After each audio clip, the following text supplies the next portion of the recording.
My name is Lena Matthews, and I'm 34 years old. Until last Monday, I worked as the head of marketing at Bradford and Kent, one of the top firms in Massachusetts. When they let me go, blaming so-called budget reductions, even though I had outperformed every target, I stayed silent. I didn't mention the fact that I secretly owned shares in a rising tech company or that the oceanfront cottage, and my name was already fully paid off. That same night, my father, Gerald, looked me straight in the eyes and said coldly, "Pack your things. Failures don't belong in this house." Minutes later, my husband, Mark, spit on me before storming out with his mistress. Never in my life did I think I could lose everything in less than a single day. But what followed turned my entire world upside down. Before I dive into the details, let me know in the comments where you're watching from. Don't forget to hit the like button and subscribe to hear how those who turned their backs on me ended up regretting it more than they ever imagined. Grew up in a modest middle-class neighborhood in Hartford, where my father clawed his way up from a door-to-door salesman to becoming a regional director at a manufacturing company. From the time I was a little girl, Gerald drilled one belief into me: success wasn't optional, it was the only acceptable outcome. Every report card had to be flawless. Every contest had to end with me in first place. Anything less than number one meant, in his eyes, that I hadn't worked hard enough. When I graduated from Columbia University with honors, I jumped straight into the corporate grind. While my friends spent their 20s traveling and making memories, I was chained to my laptop, logging 60-hour weeks, desperate to make my father proud. But his approval was almost impossible to win. Each milestone was brushed aside with a quick, "Good. Now, what's next?" It was 5 years ago at a business expo in Manhattan that I first crossed paths with Mark Ellison. He was sharp, magnetic, and worked as a senior sales executive for a pharmaceutical firm. His grin caught my eye across the crowded hall, and by the end of the evening, we had swapped numbers. Our relationship escalated quickly. Within half a year, we were engaged, and by the following spring, we were married in a lavish ceremony, largely funded by my father, who never missed a chance to remind me of his generosity. Soon after, we moved into a charming colonial-style home in a wealthy Massachusetts suburb. To outsiders, our life looked picture perfect. Mark cruised around in a sleek German car, while I steadily climbed the ranks at Bradford and Kent. Becoming their marketing director by the age of 31, we hosted dinner parties, where guests admired our elegant home and envied our seemingly flawless marriage. But behind closed doors, things were far from ideal. The more my career thrived, the more bitter Mark became. What started as playful remarks about my late nights at the office slowly morphed into barbed comments. "Another late one, huh? Guess Bradford and Kent owns you now," he'd mutter. When I earned my last promotion, his reaction was lukewarm at best. He brushed it off by changing the subject to one of his own deals. With each step forward I took, he seemed to drift further away. My relationship with my father wasn't any easier. Sunday dinners at my parents' grand suburban estate turned into interrogations about my career. Gerald demanded updates on my salary, projects, and future moves as though I were reporting to him as an employee. My mother, Marianne, would sit quietly, occasionally squeezing my hand under the table when his criticism cut too deep. She had spent nearly 4 decades living in his shadow, and while I could see the sympathy in her eyes, she never challenged him. "You should aim to be chief marketing officer by 35, Gerald would bark without even looking up from his plate. Bradford and Kent's current CMO has been sitting there for years. His time is almost up. Gerald, let her enjoy her meal," my mother would softly interject, only for him to dismiss her with a wave of his hand out at the office. The ground beneath me started to shift when new leadership took over Bradford and Kent about 18 months ago.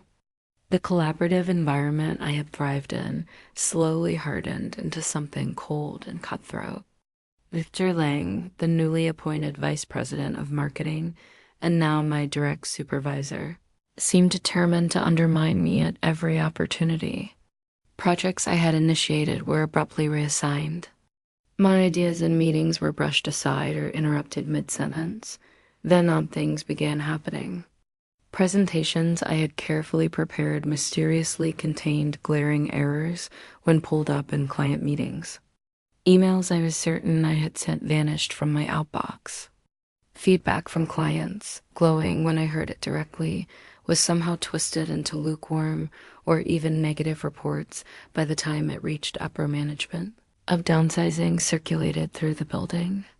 One by one, seasoned employees from different departments were dismissed, always under the same convenient explanation: budget cuts.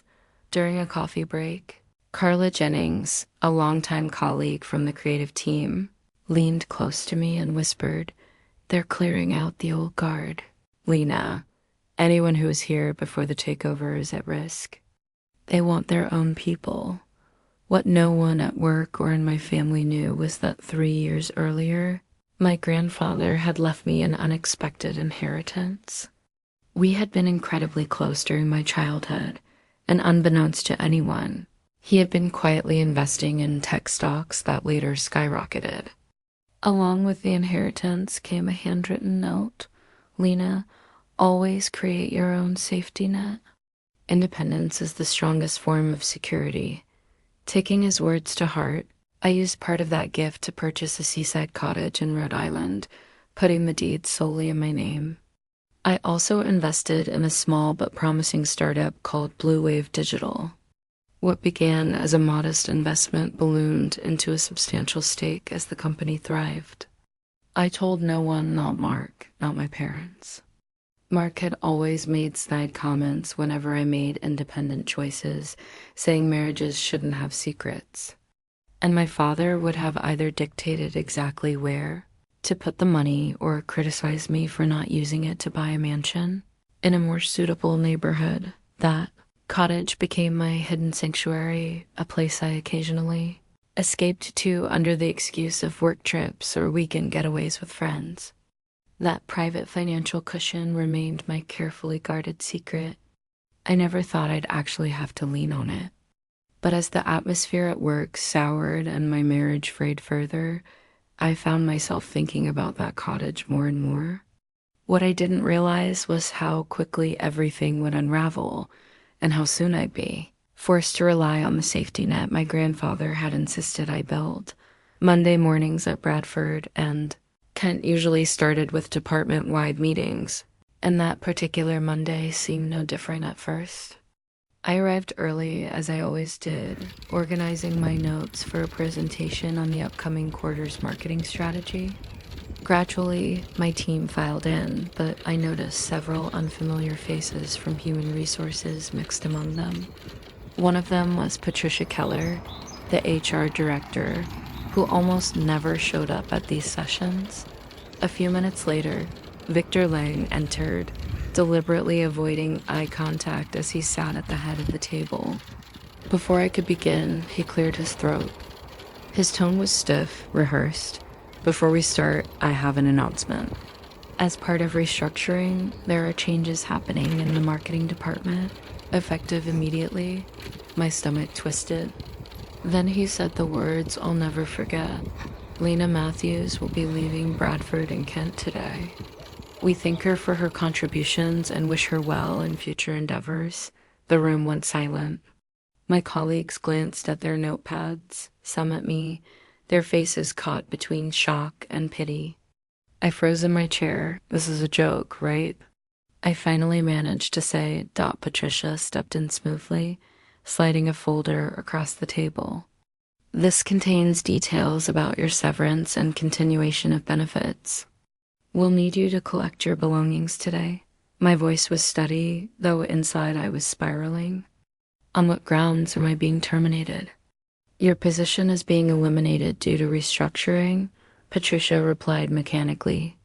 "This isn't performance-based. It was a lie, and every person in that room knew it. I had surpassed every target, landed major accounts, and consistently earned top reviews. Until Victor arrived. Security will help you gather your things, Patricia continued. Company policy for director-level departures. The humiliation was suffocating.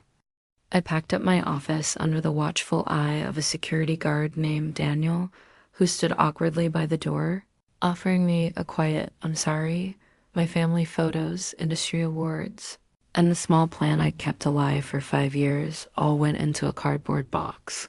When I tried logging into my computer to save personal contacts, I discovered my access had already been revoked.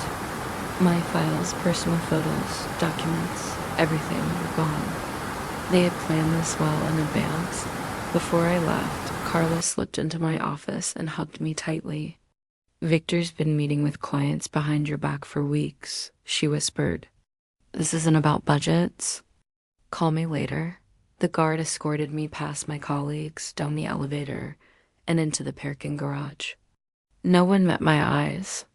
I placed the box in my trunk and sat motionless for nearly 20 minutes, gripping the steering wheel, too numb to even cry. Text messages from teammates trickled in, shocked. So unfair. We'll miss you, but they felt hollow. The same people had sat in silence while I was escorted out. The drive home blurred by. I rehearsed in my head how I'd tell Mark, convincing myself maybe this crisis could finally bring us closer. Maybe I thought he'd step up and support me, but when I pulled into the driveway at 11:30 that morning, his car was already there hours before he usually returned. For a brief moment, I felt relieved. At least I wouldn't have to wait to tell him. I walked in through the garage, calling out, Mark? You're home? Something happened at work. The house seemed strangely quiet, except for faint sounds coming from upstairs halfway up. I noticed his jacket and briefcase tossed carelessly across the stairs, odd for someone usually meticulous about his things. My chest tightened as I reached our bedroom door, which was slightly ajar. I pushed it open and froze. Mark was frantically pulling on his clothes, hair disheveled, panic written all over his face. From the master bathroom, I heard the shower running. Lena, what are you doing here? His voice cracked. Before I could answer, his phone buzzed on the nightstand. The screen lit up. A message from someone named Sophie, followed by 3 heart emojis. Who's Sophie? I asked, my voice flat, almost too calm. Mark's shock instantly twisted into anger. Why are you snooping through my phone? And why aren't you at work? I just got fired, I said, unmoving. Answer my question. The bathroom door opened and a young woman appeared wrapped in my bathrobe. She looked barely out of college, with long blonde hair dripping down her shoulders. She froze when she saw me.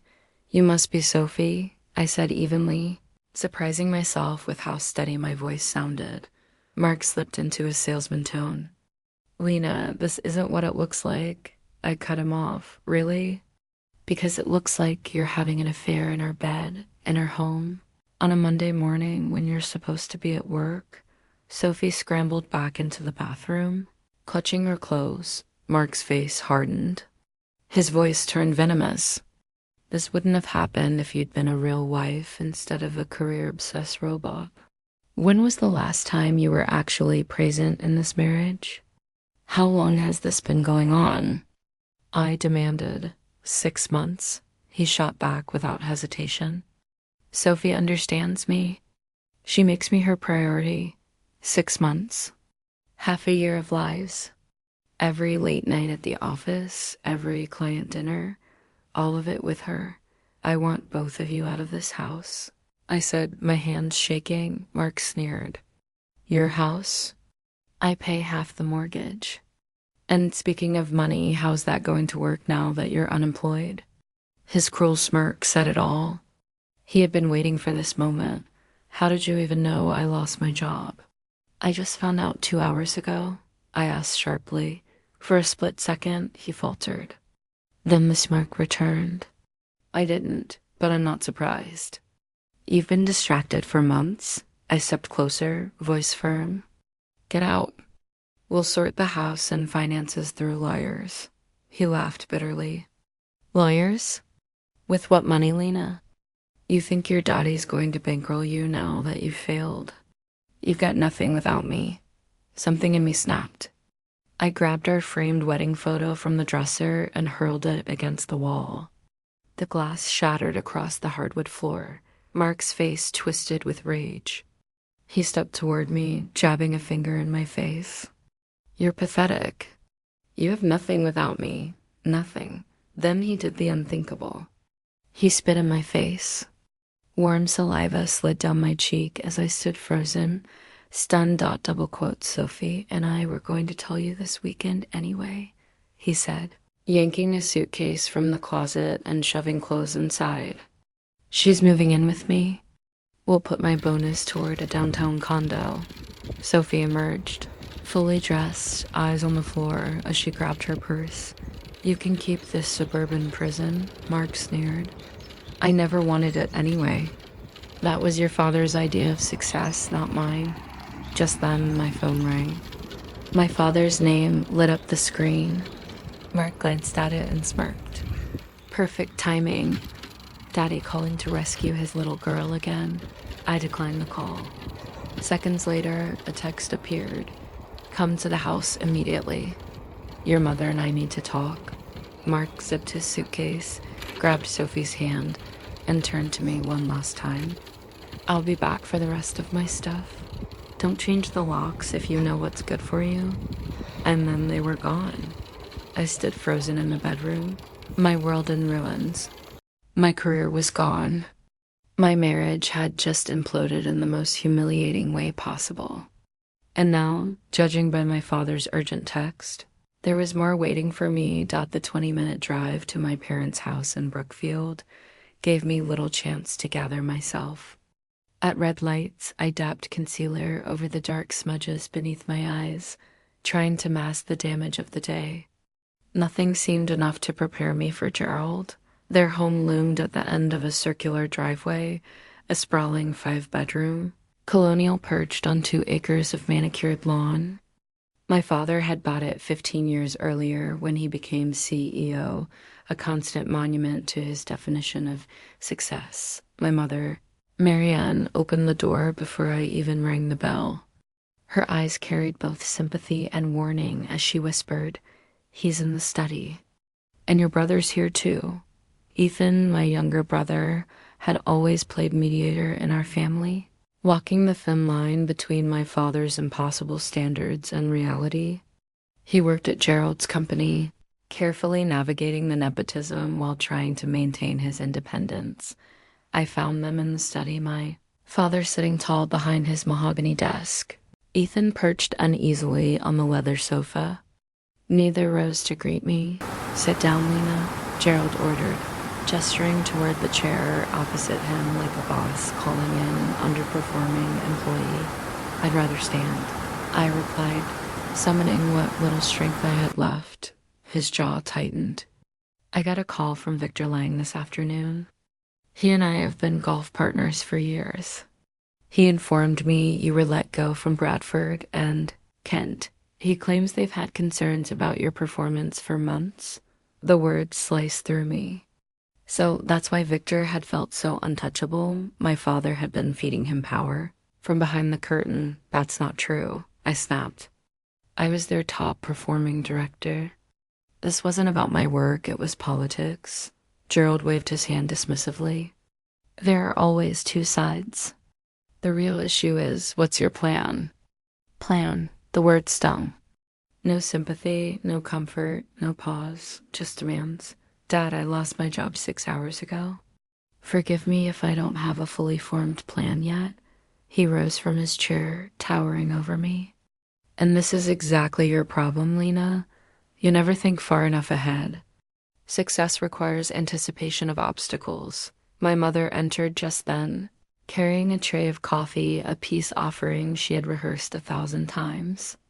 "Dinner will be ready in half an hour," she said softly, her voice almost swallowed by the tension in the room. I didn't realize I was staying. I muttered. Of course you are, Gerald barked. We need to discuss your next steps. Ethan may have connections at Berman and Rowe Marketing. Ethan shifted awkwardly. I could reach out to a few people, he offered, though his tone suggested he didn't believe it would do much good. I shook my head. I appreciate that, but I need time to process what's happened, my father scoffed. Time is a luxury only the successful can afford. You should be sending out resumes tonight. I took a deep breath. There's more you should know. Mark and we're separating. I caught him with someone today. The room went still. My mother gasped, covering her mouth with trembling fingers. Ethan stared down at the floor. Gerald, however, didn't flinch. Perhaps if you'd spent less energy climbing ladders at work and more nurturing your marriage, this wouldn't have happened. His words hit harder than a physical blow, stared at him, stunned. Are you seriously blaming me for Mark's affair? Gerald, that's not fair, my mother interrupted quickly. Life isn't fair, Marianne, he snapped. And Lena needs to face reality. You pushed for that promotion last year, even when Mark voiced concerns about your hours. You insisted on flying to London for that business trip instead of attending his company dinner. Choices have consequences. I shook my head in disbelief. Mark's been cheating for 6 months with a woman from his office. How exactly is that my fault? Men have needs, Gerald said coldly, as though explaining a simple fact. When wives become too independent, too career-driven, men often look elsewhere for validation. My stomach turned. That's disgusting. It's reality, he countered. And now here you are jobless and abandoned in the same day. What does that say about your priorities? My mother tried again to soften the blow. Let's sit down for dinner. I made your favorite, Lena. The 4 of us moved into the dining room in tense silence. The table was set with fine china and crystal glasses, absurdly formal under the circumstances. As we sat down, my father dropped another bomb. I spoke with Mark this afternoon. I froze. You what? He called me very upset. He said you became hysterical, throwing things, when he suggested separating. My voice rose. He was in our bed with another woman, Dad. He didn't suggest a separation. He spit in my face and walked out with her. Gerald shook his head calmly. That doesn't sound like Mark. He's always been level-headed. You're probably exaggerating. Why would I make that up? I demanded, my voice breaking. Because you're emotional right now, he said firmly. Mark told me you've been unstable for months, maybe from stress at work. Ethan finally spoke up. Dad, maybe you should hear Lena out before jumping to conclusions, but Gerald ignored him. Mark also mentioned concerns about your finances now that you're unemployed. He said you have reckless spending habits. I let out a bitter laugh. My spending habits? Mark just bought a $40,000 watch. He leases a new car every 2 years like clockwork. My father raised an eyebrow. Nevertheless, you need to think carefully about money. Your mother and I won't bail you out from bad decisions. I swallowed hard. I've never asked you for help. Not yet, he said coldly. But with no job and a divorce looming, it's only a matter of time. I set my fork down, appetite gone. I'll figure this out on my own. He leaned back, studying me. How? Your skill set is tied to a company that just fired you? Your industry is small and word spreads fast. Victor told me they might still give you a decent reference, but only if you leave quietly. That window won't stay open forever. I clenched my jaw. I have savings, I said, though my voice betrayed the doubt crawling inside me. But in truth, the joint account Mark and I shared was probably already drained. Gerald pounced. Savings? Enough to cover the mortgage, lawyers, living expenses. For how long? 3 months? 6, I stiffened. Closer to 6. He shook his head, eyes sharp. This is exactly why I always warned you to prepare for worst-case scenarios. Marianne, in a rare moment of defiance, spoke up softly. Gerald, Maybe now isn't the time for lectures, but he pressed on. If not now, then when? After she bankrupts herself? After she destroys her reputation beyond repair? His glare returned to me.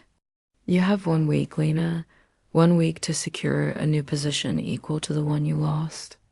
Otherwise, don't come back here with complaints or pleas for help. Failures don't belong in this family. My breath caught. You can't be serious. His expression was stone. I'm always serious about success and failure. You weren't raised to make excuses. My voice cracked, but I forced the words out. I didn't fail. I was sabotaged by your golf buddy. Results are what matter in this world, Gerald said coldly. And right now, your results show failure professionally and personally. I pushed back my chair so hard it screeched against the floor. Thank you for dinner, Mom. I should go. Lena, please, my mother started, but Gerald cut her off with a curt wave. Let her go. Maybe time alone will help her reflect. I grabbed my purse and walked out, his final words chasing after me. Remember what I said 1 week? Pack your bags, figure out where you're going. Failures have no place here. The drive away from their house was a blur of tears and rage. In less than 24 hours, I had lost my job, my marriage, and my family's support. I had nowhere to go, no one to turn to, and no clue what tomorrow would bring. I ended up at the Lakeshore Inn, a small hotel that wasn't luxurious, but at least anonymous. The desk clerk barely looked at me as I checked in a blessing.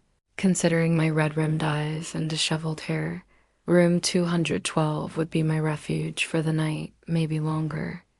I dropped onto the edge of the bed, surrounded by bland beige walls and impersonal decor, and finally let go. The sobs tore through me raw, unstoppable.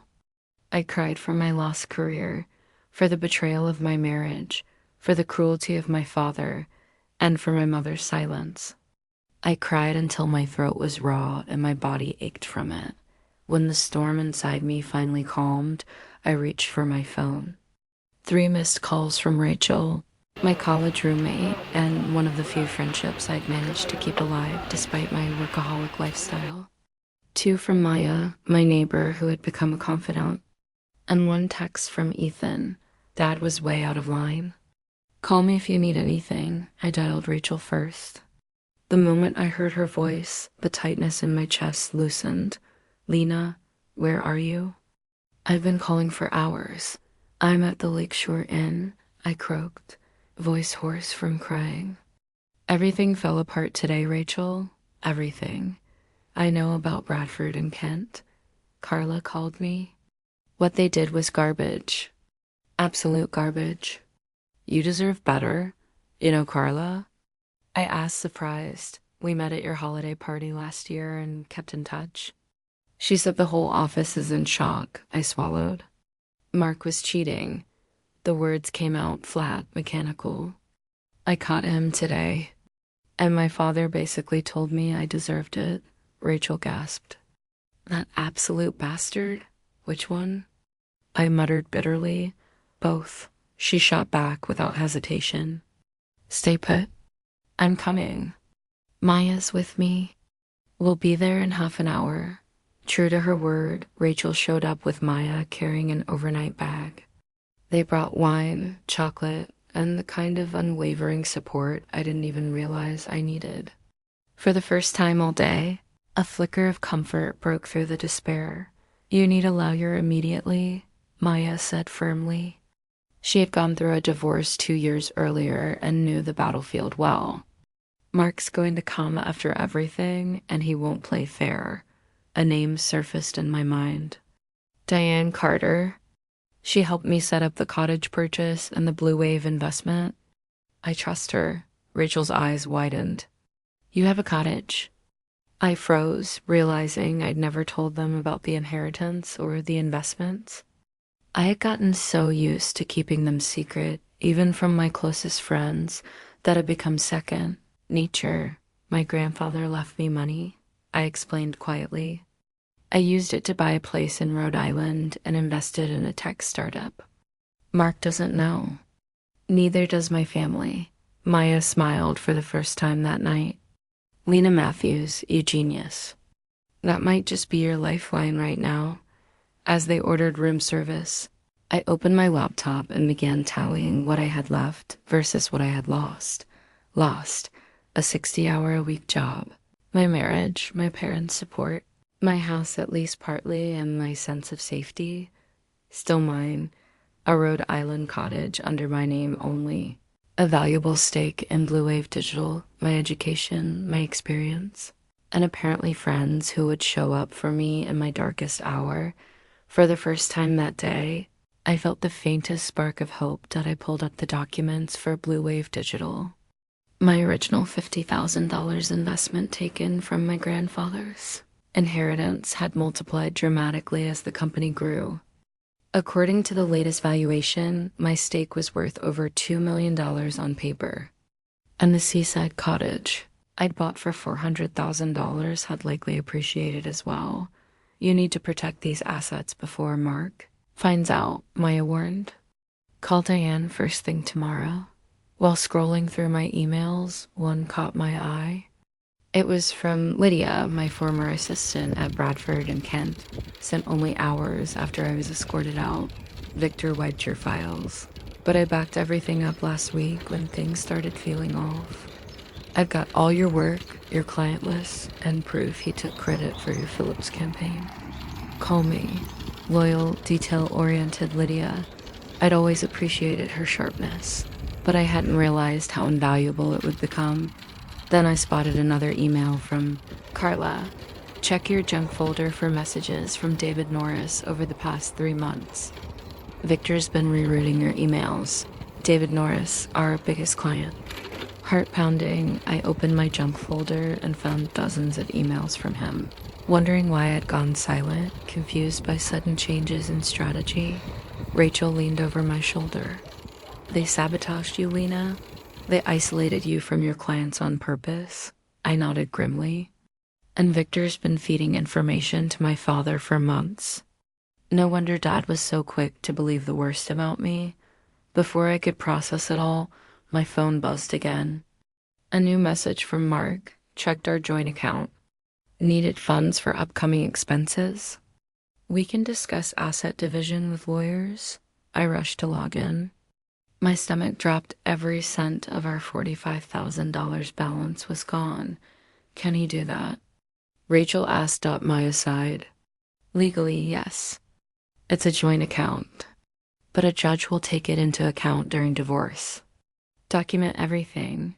As the night wore on, the three of us built a plan. I would call Diane Carter first thing in the morning to lock down my assets and begin divorce proceedings. I'd relocate to the cottage until things settled, and I'd use Lydia's backed up files to uncover exactly what Victor had done around midnight. Rachel and Maya finally dozed off in the second bed, but I lay awake, mind racing. My grandfather's words echoed in my memory. Independence is the greatest form of security. Maybe he'd seen something in me that I hadn't recognized yet. Maybe he knew one day I'd need to choose myself over anyone else stopped by dawn. My tears were gone, replaced by something stronger. Determination dawned as the first light crept through the thin hotel curtains.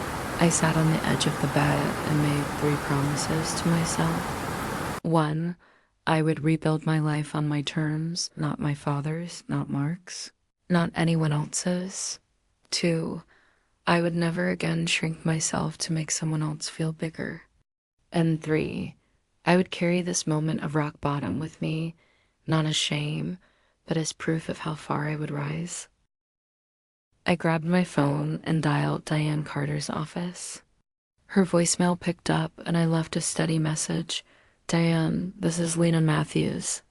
I need help protecting my assets and filing for divorce.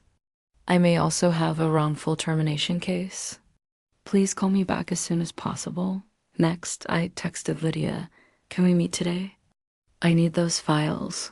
The night of devastation had become a morning of action.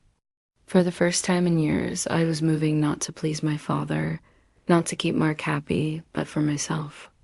The thought terrified and liberated me all at once. By the time Rachel and Maya stirred awake, I had already made arrangements with the caretaker of the Rhode Island cottage. He promised to air it out and stock the fridge. My sanctuary was waiting. Later that day, I sat across from Diane at her downtown Hartford office. The sleek glass walls and shelves of legal awards radiated power, and Diane herself carried the no-nonsense confidence of a woman who had shattered more than a few ceilings in her career. "Let me make sure I have this straight," she said after I poured everything out. "In one day, you were fired, you caught your husband cheating, and your father essentially disowned you." I nodded. "That about sums it up. And your husband drained your joint account?" "Yes, 45,000. Her sharp features softened just slightly. "But he doesn't know about the Rhode Island property or your stake in Blue Wave Digital?" "No, those were purchased with my inheritance." "And my name only?" Diane smiled faintly. "Then we're starting from a far stronger position than most of my clients." "First step file for divorce, citing adultery. Rhode Island is a fault state. That works in our favor." She slid several forms across the desk, already filling them out with practiced speed. "Second, we'll document the withdrawal from your joint account. Judges see that as dissipation of marital assets, it'll work against him." I leaned forward. "What about my job? Do I have any recourse there?" "Possibly. If you can prove sabotage or discrimination, you might have a wrongful termination case. I'll connect you with a colleague who specializes in employment law." 2 hours later, I walked out of her office with divorce papers in motion, my financial assets shielded, and a strategy beginning to form. For the first time since my world imploded, I felt a spark of control returning. My next stop was the cottage, in Rhode Island, a place that had once been a secret retreat, but was now about to become my refuge. The property sat on a quiet bluff overlooking the Atlantic, a modern 2-bedroom with glass walls facing the sea. When I arrived, Mr. Collins, the caretaker, was waiting with the keys. He'd already opened the windows, aired out the rooms, and stocked the refrigerator just as promised. "Will you be staying long this time, Miss Matthews?" he asked politely. I exhaled slowly, looking at the waves crashing below. "Indefinitely. This is home now." That afternoon, I met Lydia at a small cafe halfway between Connecticut and Rhode Island. She carried an external drive and a nervous look. "I saved everything," she said, sliding the drive across the table. "Your presentations, client emails, even the proof that Victor rerouted your messages to himself. He's been responding to your clients as if he were you." "Deliberately botching things?" My eyes widened. "How did you figure this out?" She blushed faintly. "The IT guy Harold has a crush on me. He mentioned the strange rerouting and thought you knew about it." That's when I realized what was happening. I plugged the drive into my laptop later and scrolled through the files. There it was, undeniable proof that Victor had been dismantling my reputation piece by piece, taking credit for my strategies, altering my presentations, blocking communication with top clients. It was more than enough for a wrongful termination case, maybe even defamation. "What are you going to do now?" Lydia asked quietly. I closed the laptop and met her eyes. "First, I secure my future. After that, there will be consequences." That night, I called the board of Blue Wave Digital. Until then, I had been a silent investor, attending meetings without interfering. But now, I needed to step forward. I requested an emergency meeting. 2 days later, I flew to San Francisco on a credit card Mark knew nothing about. Sitting across from Blue Wave's co-founders, Alex Carter and Jordan Price, I told them the truth, not with emotion, but with the precision of a businesswoman. "My circumstances have changed," I said. "I want to take a more active role in my investment." They exchanged curious looks. "What do you have in mind?" Jordan asked 2 things. First, formalize my advisory role. My marketing background can guide Blue Wave as it enters its growth phase. Alex nodded thoughtfully. We've been considering bringing in someone for that. Your profile fits. Second, I continued, we need to move up the next funding round. Bradford and Kent is struggling, whether they admit it or not. If we position ourselves strategically, there's an opportunity for acquisition or partnership. It could shake the entire industry. By the end of the meeting, they had appointed me chief marketing advisor for Blue Wave, with both a salary and additional equity. More importantly, they agreed to my proposal about positioning against Bradford and Kent. For the first time since everything collapsed, I felt not just safe, but powerful. The news broke a week later. Tech innovator Blue Wave signals interest in traditional marketing giant Bradford and Kent. The article quoted me directly as a major investor and newly appointed chief marketing advisor. I spoke about synergies between digital innovation and traditional strategy, carefully crafted words that made waves in the industry. The reaction was instant. My phone blew up with texts from former colleagues, industry contacts, even clients. Bradford and Kent stock spiked briefly on acquisition rumors, then plunged when leaked documents surfaced evidence of client dissatisfaction and internal chaos. The leaks weren't mine, though I knew exactly whose fingerprints were on them. Lydia, with her quiet efficiency and a few well-placed allies, had simply let the truth land where it needed to. That afternoon, my phone buzzed. Victor Lang's name flashed across the screen. What the hell are you doing, Lena? He barked the second I answered. I leaned back in my chair, overlooking the ocean. Exploring opportunities, Victor. Is there a problem? You know exactly what you're doing. The board's in crisis mode. We're bleeding accounts because of this mess. Maybe. You should have thought about that before sabotaging the people who carried your clients, I said calmly. By the way, how's the Norris account? Last I heard, David wasn't thrilled with your sudden strategy changes. His sharp intake of breath told me everything. That multi-million-dollar account was slipping away. What do you want? He finally asked. Nothing from you or Bradford and Kent, I said truthfully. I've moved on, but you might want to review those termination documents your HR department drafted. My lawyer has concerns about their accuracy. The very next day, Patricia Keller from HR reached out. Her tone was suddenly syrupy. Lena, after reviewing your case, we'd like to offer an enhanced severance package. 6 months salary, continued health benefits, and a letter retracting any negative performance notes. We'll also provide a neutral reference. I sent the proposal to Diane, who chuckled. They're rattled. Take it you still reserve the right to pursue action later. Meanwhile, Mark's carefully constructed world was starting to crumble. Diane had placed a freeze on our marital assets, blocking him from accessing the home equity line he was so sure he'd use. His voicemails grew more frantic, shifting from threats to pleas to rage. You can't just disappear. Lena, we need to talk like adults. I forwarded each one to Diane and never replied. When he showed up unannounced at the cottage, pounding on the door, I cracked it open just enough to say, any communication goes through our lawyers. Then I shut it again, through the glass. I watched him fume, his fists clenching. When he began shouting, I called the local police. They escorted him off the property with a trespassing warning. For the first time, Mark realized I wasn't the woman he could intimidate anymore. The news broke a week later. Tech innovator Blue Wave signals interest in traditional marketing giant Bradford and Kent. The article quoted me directly as a major investor and newly appointed chief marketing advisor. I spoke about synergies between digital innovation and traditional strategy, carefully crafted words that made waves in the industry. The reaction was instant.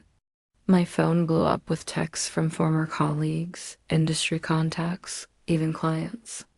Bradford and Kent stock spiked briefly on acquisition rumors, then plunged when leaked documents surfaced evidence of client dissatisfaction and internal chaos. The leaks weren't mine, though I knew exactly whose fingerprints were on them. Lydia, with her quiet efficiency and a few well-placed allies, had simply let the truth land where it needed to. That afternoon, my phone buzzed. Victor Lang's name flashed across the screen. "What the hell are you doing, Lena?" He barked the second I answered. I leaned back in my chair, overlooking the ocean. "Exploring opportunities, Victor. Is there a problem?" "You know exactly what you're doing. The board's in crisis mode. We're bleeding accounts because of this mess. Maybe you should have thought about that before sabotaging the people who carried your clients," I said calmly. "By the way, how's the Norse account? Last I heard, David wasn't thrilled with your sudden strategy changes. His sharp intake of breath told me everything. That multi-million-dollar account was slipping away. What do you want?" He finally asked. "Nothing from you or Bradford and Kent," I said truthfully. "I've moved on. But you might want to review those termination documents your HR department drafted. My lawyer has concerns about their accuracy." The very next day, Patricia Keller from HR reached out. Her tone was suddenly syrupy. "Lena, after reviewing your case, we'd like to offer an enhanced severance package. 6 months salary, continued health benefits, and a letter retracting any negative performance notes. We'll also provide a neutral reference." I sent the proposal to Diane, who chuckled. "They're rattled. Take it you still reserve the right to pursue action later." Meanwhile, Mark's carefully constructed world was starting to crumble. Diane had placed a freeze on our marital assets, blocking him from accessing the home equity line he was so sure he'd use. His voicemails grew more frantic, shifting from threats to pleas to rage. "You can't just disappear. Lena, we need to talk like adults." I forwarded each one to Diane and never replied. When he showed up unannounced at the cottage, pounding on the door, I cracked it open just enough to say, "Any communication goes through our lawyers." Then I shut it again, through the glass. I watched him fume, his fists clenching. When he began shouting, I called the local police. They escorted him off the property with a trespassing warning. For the first time, Mark realized I wasn't the woman he could intimidate anymore. The news broke a week later. Tech innovator Blue Wave signals interest in traditional marketing giant Bradford and Kent.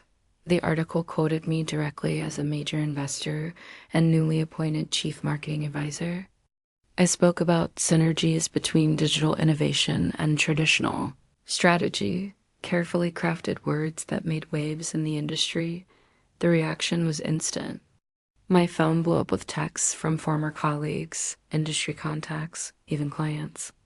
Bradford and Kent stock spiked briefly on acquisition rumors, then plunged when leaked documents surfaced evidence of client dissatisfaction and internal chaos.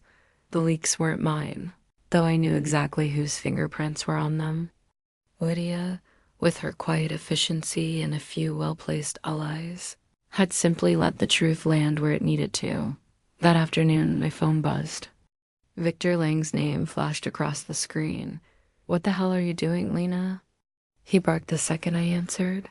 I leaned back in my chair, overlooking the ocean. "Exploring opportunities, Victor. Is there a problem?"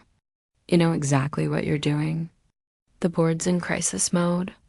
We're bleeding accounts because of this mess. Maybe you should have thought about that before sabotaging the people who carried your clients," I said calmly. "By the way, how's the Norse account? Last I heard, David wasn't thrilled with your sudden strategy changes. His sharp intake of breath told me everything. That multi-million-dollar account was slipping away. What do you want?" He finally asked. "Nothing from you or Bradford and Kent," I said truthfully. "I've moved on. But you might want to review those termination documents your HR department drafted. My lawyer has concerns about their accuracy." The very next day, Patricia Keller from HR reached out. Her tone was suddenly syrupy. Lena, after reviewing your case, we'd like to offer an enhanced severance package. 6 months' salary, continued health benefits, and a letter retracting any negative performance notes. We'll also provide a neutral reference. I sent the proposal to Diane, who chuckled. They're rattled. Take it you still reserve the right to pursue action later. Meanwhile, Mark's carefully constructed world was starting to crumble. Diane had placed a freeze on our marital assets, blocking him from accessing the home equity line he was so sure he'd use. His voicemails grew more frantic, shifting from threats to pleas to rage. You can't just disappear. Lena, we need to talk like adults. I forwarded each one to Diane and never replied. When he showed up unannounced at the cottage, pounding on the door, I cracked it open just enough to say, any communication goes through our lawyers. Then I shut it again, through the glass. I watched him fume, his fists clenching. When he began shouting, I called the local police. They escorted him off the property with a trespassing warning. For the first time, Mark realized I wasn't the woman he could intimidate anymore. The most surprising call came not from a lawyer or colleague, but from Sophie, Mark's mistress. My phone lit up with her name one afternoon, and against my better judgment, I answered. Her voice trembled. Lena, I need to tell you something. We agreed to meet at a small cafe halfway between Rhode Island and Connecticut. When she walked in, she looked younger in daylight, barely 25, and more nervous than I'd expected. She sat down quickly, avoiding eye contact. Mark lied to me. He told me you two had been separated for months, that you'd agreed to divorce but were keeping it quiet for financial reasons. I leaned back, arms crossed. That was a lie.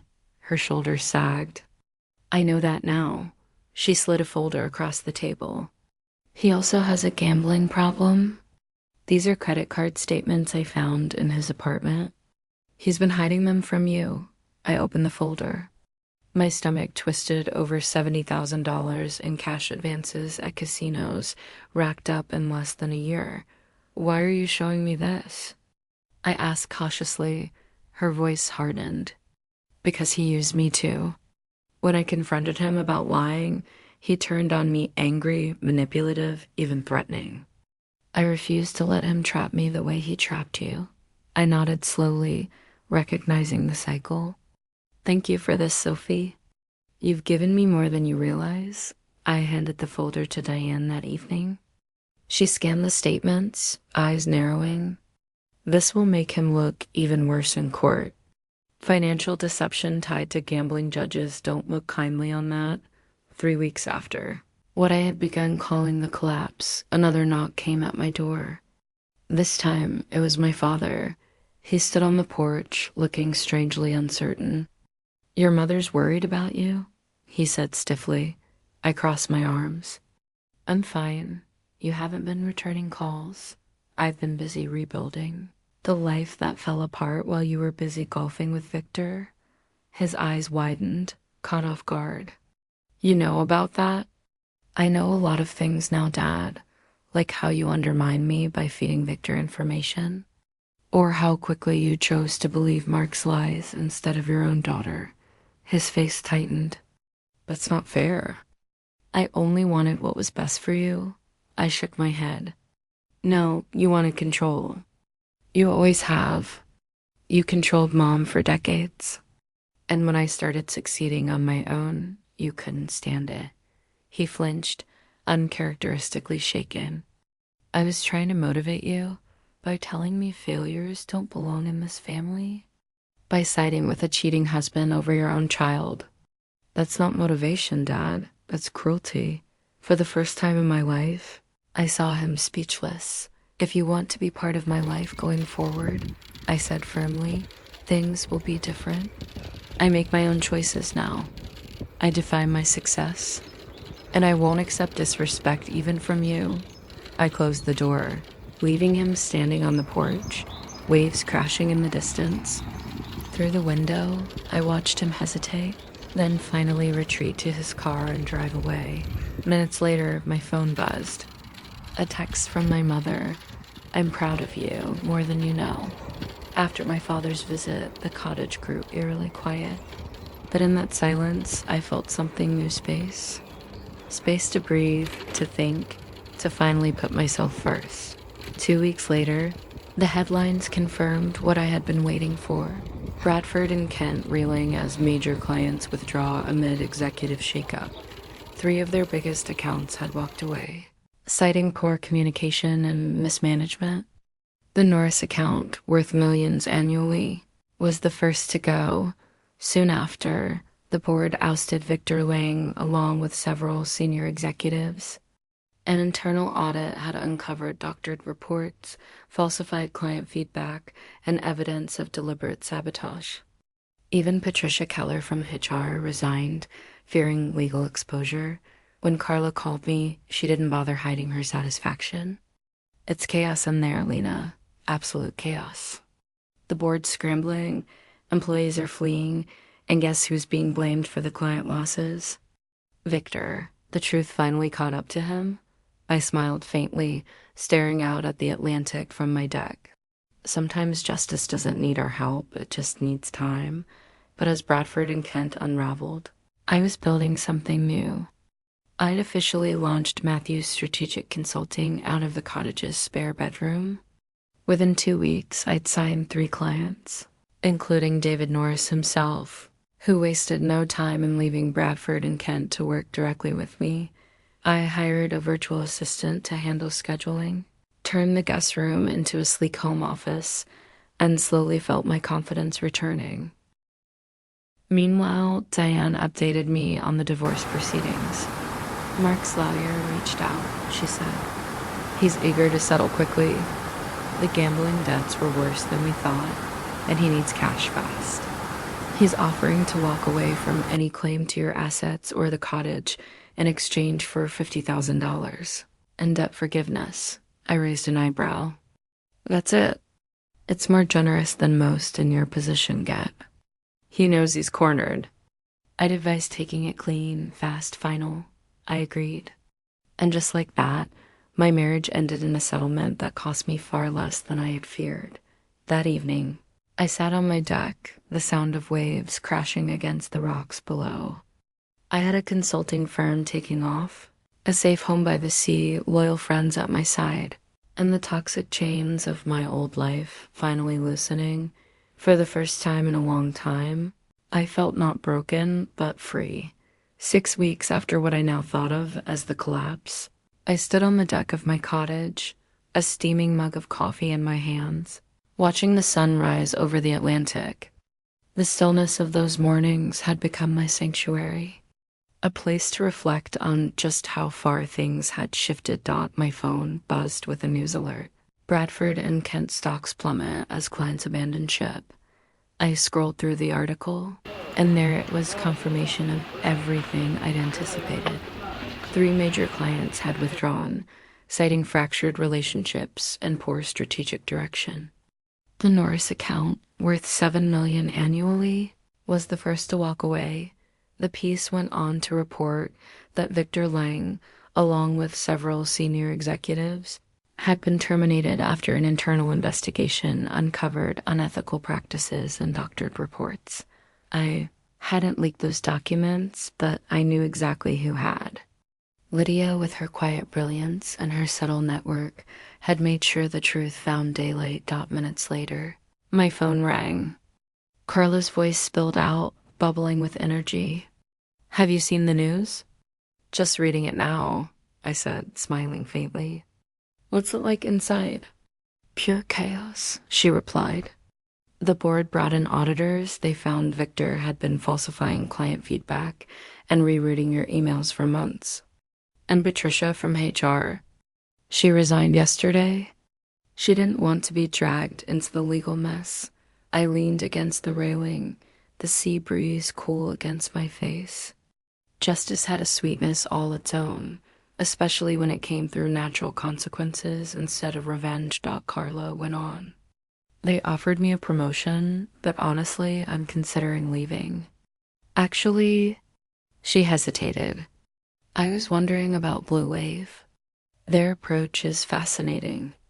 Do you think they'd be interested in me? I chuckled softly. You wouldn't be the first to ask. I'll connect you with the hiring team. But officially, I need to keep some distance. I can't look like I'm poaching. Meanwhile, my own consulting business was thriving. Matthews Strategic had already secured 3 contracts, including David Norris himself, who eagerly followed me after his frustration with Bradford and Kent. The second bedroom of the cottage had transformed into a functioning home office, and I'd even brought on a virtual assistant to keep things organized. Every piece of my life that had crumbled was being rebuilt, but this time, on a foundation of my own choosing. A few days later, Diane called with an update on the divorce. Mark's attorney just reached out, she said, her tone edged with satisfaction. They're suddenly eager to settle. His debts are deeper than we thought. Gambling was only the surface. He owes money to some very unpleasant people. He needs cash fast. I raised an eyebrow. What's he asking for? Surprisingly little, Diane replied. He's willing to sign away any claim to your separate assets and the cottage in exchange for $50,000 and forgiveness of certain debts. Honestly, Lena, this is a gift. I recommend you take it. It felt almost too easy. But I trusted Diane. A clean break at minimal cost was exactly what I needed. I agreed, and within a week, the divorce was finalized. Mark tried one last desperate move, filing a petition to undo the agreement, claiming he had been under duress when he signed. But the judge, presented with evidence of his infidelity, gambling, and financial deceit, dismissed him without hesitation. Just like that, I was free, yet freedom carried its own strange weight. I sat on the deck of the cottage that night, staring at the horizon. The waves rolled endlessly, reminding me that life kept moving forward whether or not I was ready. My marriage had ended not with tears, but with paperwork. And then, just as I began to breathe easier, an unexpected knock rattled my door. When I opened it, Sophie stood there nervous but determined. A bruise, faint but unmistakable, shadowed her cheek beneath carefully applied makeup. I'm sorry to bother you, she said quietly, but you should know Mark's been telling people you forced him into an unfair settlement. He's furious. I didn't even blink. That doesn't surprise me, she nodded. We had a fight about it. He got physical. I filed a police report and I kept the texts. He admitted planning everything with your father. How Victor was feeding him information. Her voice trembled, but her words were steady. She showed me her phone, scrolling through text chains that proved it. Mark and Gerald had been in contact for months, conspiring about how to handle me when I inevitably cracked. I felt the sting of betrayal again, sharp but strangely distant. Can you send me those? I asked. That's why I came, Sophie said firmly. You deserve the truth. After she left, I forwarded the screenshots to Diane with a simple note. FYI, no action needed. For the first time in my life, my father's schemes no longer had the power to define me. After Sophie's visit, I forwarded the screenshots to Diane. She called within the hour. These texts are damning, she said. Your father colluding with your husband and Victor? It paints a clear picture of manipulation. We can use this if needed, but the most powerful thing you can do is keep building without them. Nothing dismantles their narrative faster than your success. She was right. Revenge wasn't my path, reclamation was. Over the next few weeks, Blue Wave Digital secured a second funding round at double its previous valuation. My role as chief marketing advisor was public now, and industry blogs called me one of the sharpest rising strategists in the tech marketing world. Matthews Strategic Consulting gained momentum too. Former Bradford and Kent clients were flocking to me, tired of chaos and mismanagement. Within 3 months, I had 5 contracts, a small team of freelancers, and a revenue stream that already exceeded what I'd been making in my old job. The cottage, Once a secret hideaway had become headquarters. Its walls, which had witnessed my breakdown, now echoed with conference calls, strategy sessions, and moments of quiet triumph. One evening, as I wrapped up a call with Blue Wave's founders, my phone buzzed again. This time it was Ethan. "Can I visit?" he asked, sounding hesitant. When he arrived the next morning, he looked older than I remembered, weighed down by guilt. "Lena, I owe you an apology. I should have defended you more when Dad went after you. I knew he was wrong, but I stayed quiet. That was cowardly," I softened.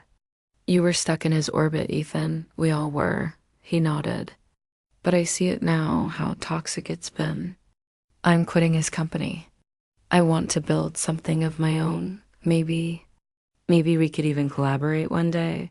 For the first time, I smiled genuinely. "I'd like that." As he left, I realized something. My family, my marriage, my job, they had all collapsed.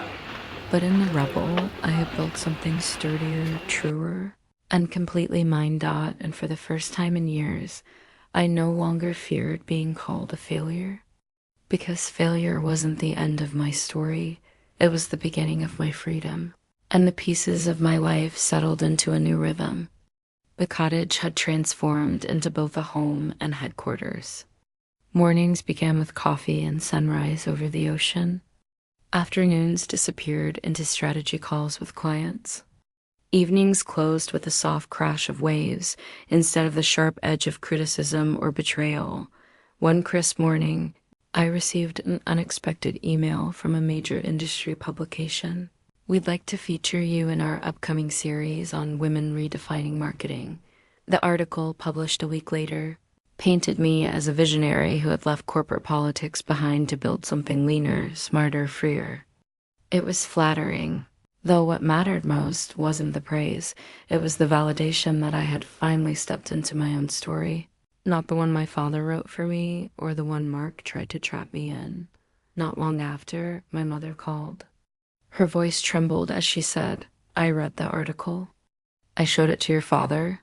He didn't say much, but I saw his face." For once, he didn't have words. I swallowed hard. "I don't need his approval anymore, Mom." "I know," she said softly. "But I want you to know I'm proud of you." I always was, even when I couldn't say it out loud. Her words, simple yet powerful, warmed a place inside me I thought had gone numb. Later that evening, as the tide rolled in, I reflected on everything I had lost and everything I had gained. My old life was gone. The title, the corner office, the marriage, the constant chase for my father's approval. But in their place, I had found independence, strength, and a future of my own making, and for the first time in my 34 years, I felt at peace with the woman staring back at me in the mirror. The next milestone came unexpectedly. Blue Wave Digital finalized its latest funding round, and the valuation skyrocketed beyond projections. My equity alone was now worth over $5 million. When Alex and Jordan called to share the news, their excitement was contagious. "Lena, your strategy for positioning us against Bradford and Kent was genius. We've secured 2 partnerships directly because of it. We want you more deeply involved going forward." They offered me an expanded role one that came with both a higher salary and voting rights on the board. I accepted without hesitation. That night, I sat on the cottage deck with a glass of wine, staring at the horizon. A year earlier, I had defined myself by titles someone else gave me: director, wife, daughter. Now I was something far greater, independent, resilient, and finally free to define myself. Ethan called later that week with good news of his own. "I've officially left Dad's company. I'm starting a small firm with 2 partners. It won't be flashy at first, but it'll be mine. And I learned that from you." His words hit me harder than I expected. I had always been the one craving approval, yet here was my younger brother looking to me as an example. "I'm proud of you, Ethan," I told him. Truly, When I hung up, I realized something profound. Sometimes the greatest legacy isn't wealth or power, it's showing others that they can break free too. The collapse that had once shattered me had become the very foundation on which I rebuilt. My father's words, "failures don't belong in this family," no longer haunted me, because I understood now that failure wasn't an ending. It was a turning point. I wasn't a failure. I was proof that starting over can be the most powerful success of all. Months passed, and the rhythm of my new life became steady. My mornings began with the crash of waves outside the cottage. My afternoons were filled with client calls and blue wave strategy meetings, and my evenings finally belonged to me, not to deadlines, not to a husband waiting to criticize me, and not to a father measuring me against impossible standards. Then came the call I never expected. It was Marianne. Her voice was softer than usual, edged with something fragile. "Lena, your father isn't well. He's been having health problems. He keeps asking about you." A part of me bristled. After everything he had said, after casting me out and calling me a failure, why should I go back? But another part of me, the part that still longed for a real father, hesitated. When I finally visited, Gerald looked smaller than I remembered, his frame no longer towering, his voice no longer booming. He sat in his study, the same room where he had once condemned me, now surrounded by silence instead of authority. He looked up slowly. "Lena," his voice cracked. "You've done well." I stood there, unsure whether to be angry, relieved, or numb. Irate about Blue Wave. "And you're firm. People speak highly of you." I didn't respond right away. I let the silence stretch, forcing him to sit with it. Finally, I said, "I stopped living for your approval." That's why I succeeded. For the first time in my life, he lowered his eyes. Maybe I was wrong. It wasn't an apology, not fully. But it was the closest I would ever get. And strangely, that was enough. Because I no longer needed his validation to know my worth. When I left the house that evening, I didn't feel broken like before. I felt whole because my success was mine. Not as Dot driving back to the cottage that night, I felt an unexpected calm wash over me. For years, I had been chasing something I thought was love, approval, or success. But standing in my father's study, seeing him diminished and finally admitting his cracks, I realized the truth. I didn't need anything from him anymore. The ocean greeted me with its endless rhythm, waves rolling onto the shore like a steady heartbeat. I carried my laptop onto the deck, opened it, and scrolled through new emails from clients. Contracts were waiting to be signed. Opportunities were waiting to be seized. My future no longer felt like a question mark. It felt like an open door. Rachel and Maya visited that weekend, bringing laughter, wine, and the kind of friendship that made me realize family isn't always the people you're born to. It's the people who choose to stand beside you when everything falls apart. "You're glowing," Rachel said, pouring me another glass. "I've known you for years, Lena, and I don't think I've ever seen you this happy." Maya grinned. That's what freedom looks like. They were right. My life wasn't perfect. Pieces were still jagged, scars still fresh, but it was mine. Fully, completely, undeniably mine. That night, after my friends left, I stood barefoot on the deck under a canopy of stars. The salty air filled my lungs, and I whispered to myself the words I wished someone had said years ago. "You are enough." You always were, and in that moment, I believed it. The collapse had once seemed like the end of everything. But standing there, stronger than ever, I understood it wasn't the end. It was the beginning of the life I was always meant to live. Spring arrived at the cottage, and with it came a new chapter. The days grew longer, sunlight spilling across my desk as I built presentations for clients who now trusted my judgment more than entire corporate firms. Each win was a reminder that I had rebuilt not only my career, but also my sense of self. Blue Wave Digital invited me to speak at a conference in San Francisco, a stage filled with innovators and leaders. Standing under the bright lights, I shared strategies that once lived only in the corners of corporate boardrooms. The audience leaned in, taking notes, nodding, even cheering. Afterward, a young woman approached me, her voice trembling. "I watched your interview last month about leaving a toxic company and starting over. It gave me the courage to quit my job. I just wanted to say thank you." Her words struck me harder than any applause. I saw myself in her, scared, uncertain, yet ready to rise. In that moment, I understood that my story wasn't just about survival. It was about showing others they could survive too. Back at the cottage, Ethan visited more often, sometimes bringing our mother with him. She seemed lighter, freer away from my father's constant demands. One evening, as we shared dinner by the sea, she took my hand. "You broke the cycle, Lena," she said softly. "I never had the strength to, but you did. And because of that, Ethan and I see the world differently now." Tears stung my eyes. For years, I had believed I was the disappointment, the failure. Yet here was my mother, finally speaking the truth I had always longed to hear. I realized then that the collapse hadn't destroyed me.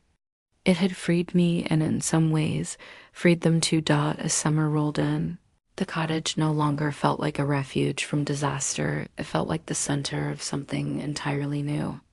My consulting firm had grown to 6 steady clients. Blue Wave's influence in the industry was stronger than ever. And for the first time in my life, I wasn't afraid of losing everything. Because I knew now I could rebuild, again and again, if I had to. One evening, as the sun dipped into the ocean, painting the sky in streaks of gold and violet, my phone buzzed with a message from Diane. "Divorce finalized. Settlement approved. You're officially free." The weight that lifted from my chest in that moment was indescribable.